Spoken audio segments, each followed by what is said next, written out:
自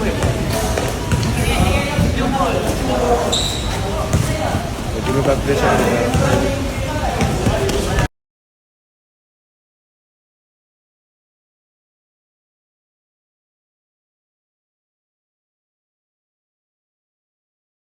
がここにいるうちの本物のスクールスポーツのために行こうぜベイビーバンとの国には気をつけて、現実になることがありますからね。Alright, so we're going to go ahead and continue the long-standing tradition of covering Japanese boxing here on True School Sports. True School Sports, the #1 source of Japanese boxing in America, and I'm really excited to speak about this because it's been about, I would say, 5 to 6 months since we've had any real legitimate news about Yuga Ozaki, and that you have to go all the way back to when me and him were in training camp together out there in the Bay Area when he was supposed to fight Ozzy LVR for a WBO light flyweight eliminator fight, and that fell through. I documented all that back then. I don't need to rehash it now. We haven't really spoken much since then. He's went his way, I've went my way. It's no hard feelings. I love Yuga Ozaki. It's unconditional love. I'll support him for life. Even if it's from afar. That's my guy, right? So Yuga has been quiet for a while, trying to pick up the pieces of his career behind the scenes and things like that. And he's surfaced. He has resurfaced in the Philippines. He's in the Philippines training out there at the Omega Sports Boxing Gym. And he was seen sparring none other than the WBC minimum weight champion himself, Melvin Jerusalem. Yes, and I think for Melvin Jerusalem, it's very good sparring because Melvin Jerusalem's a guy that is trying to, he's been linked to, having a rematch with Collazo. Collazo is a southpaw. He's very speedy. He's very athletic. He's a very dynamic offensive fighter. And those are some of the things and some of the ways that I would describe Yuga Ozaki. Yuga Ozaki is a very dynamic southpaw in his own right from an offensive standpoint, and he's got a little bit of range to him, and good frame for the weight class. So if you're talking about fighting a guy like Collazo and you're trying to get sparring, I don't know if there's many better looks that you can get in the gym in that weight class than sparring Yuga Ozaki. So I think it's going to help Melvin Jerusalem be at his best for when he does have to fight Collazo again in a rematch, because a lot was made of the fact that Melvin Jerusalem didn't have a lot of time in the first fight to prepare. It seems like he's gonna have more time now, and he's gonna get a really good looking sparring to do so. So I'm just really happy about it. I'm happy for Melvin because Collazo is one of the best fighters in the world, and you're gonna need to have the best sparring possible to prepare yourself for a guy like that. And then as for Yuga, what I'm really hoping for him is that this could be a springboard towards massive things in his career, because I said it before I knew him, all right, before I even knew him on a personal level, before we were ever in camp together. I said it while we were in camp together, and I will say it way after the fact. I think Yuga Ozaki is one of the best young fighters in the world, and he needs the opportunity. And from everything I've gathered, it seems like he might.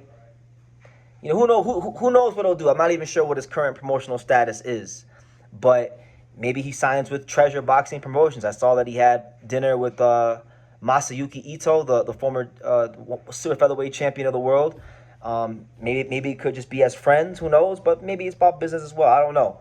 But either way, it's good to see him back in there because, like I said, in my mind, Yuga Ozaki is a fighter that should already be world champion. He should already be up there fighting the guys like Rene Santiago and Dai Akira and Simsiri and all them kind of guys, Shokichi Iwata. I feel like he's every bit as good as those guys. And anytime I get a chance to talk about him, whether indirectly or directly, I'm going to bang the drum for him because I really believe in him, So that's the news, guys. I can't say much more than that. But Yuga Ozaki has resurfaced again after, a 6 to 7 month period of just silence, and whatnot. And it seems like he's going to be in the Philippines for a little bit doing some training. So really good to see. Really good for Melvin Jerusalem to get that kind of look in sparring.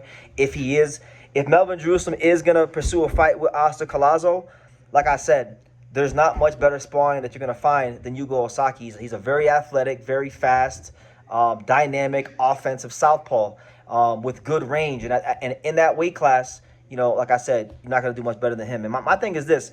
We had Yuga, when I was in camp with Yuga, we did an interview, and Yuga made it very clear he said that he would love the Oscar Collazo fight. So, you know, if Oscar Collazo can beat Melvin Jerusalem and one day make his way up to 108 pounds, if Yuga can get active again and maybe have his hands on a world title, I think that'd be a great fight. And I think people will really find out just how good that young man is. But I ain't got much more to say than that. But it's good to see him back active again, staying sharp, hopefully finding a pathway in his career. Because, you know, I'm not going to put his business out there, but I just know that behind the scenes, you know, things weren't the most stable 6 months ago when we were in camp together. So it's good to see, hopefully, him find his footing and really just put his best foot forward to show the boxing world and show the world what I already know about him. I want you guys to see so bad what I already know about him. So, yeah, I'm rooting for him. And God bless Melvin Jerusalem. He's taking the right steps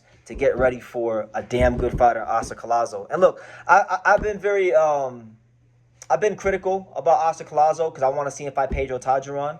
I feel like that's the fight that he needs to win and take if he really wants to solidify himself as a real pound-for-pound fighter because he already beat Melvin Jerusalem. But that's not the fight Melvin Jerusalem. Melvin Jerusalem is a good fighter in his own right. He's a two-time champion. You know, he won he became champion, lost the belt, became champion again. That right there will show you the mark of a true fighter. When you can win, when you become champion, lose it, and become champion again, that shows resilience, and he definitely has that in spades. So that's the news, guys. Let me know what you think in the comments down below about Melvin Jerusalem bringing in Yuga Ozaki to camp to spar, and yeah, what do you guys think? Leave your comments down below.